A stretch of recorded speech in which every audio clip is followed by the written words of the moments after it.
మరి 10 సంవత్సరాలు తెలంగాణ వచ్చిన తర్వాత బీఆర్ఎస్ పార్టీలో నేను మంత్రిగా లేకపోయినా, సంతకం చేసే అధికారం నాకు లేకపోయినా, ఒక ఎంపీగా ఉన్న, ఎమ్మెల్సీగా కొనసాగిన.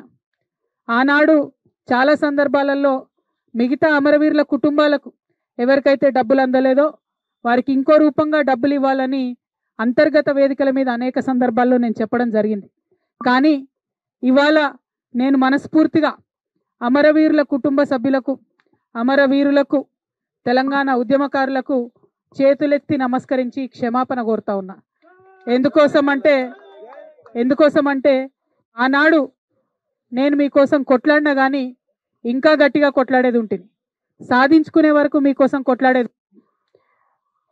ఇవాళ మేము కోరేది ఒకటే, మనం ఉద్యమం డబ్బుల కోసం చేయలే, మన ఉద్యమం మనకు ఉద్యోగాలు రావాలని చేయలేదు, తెలంగాణ యావత్తు బాగుండాలి, అందరం బాగుండాలని చేసినాం.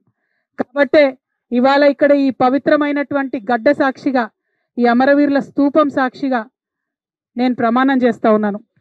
ప్రతి అమరవీరుల కుటుంబాలకి 1200 మంది కుటుంబానికి ₹1 కోటి ఇవ్వాలని ఈ ప్రభుత్వాన్ని నేను డిమాండ్ చేస్తా ఉన్నాను.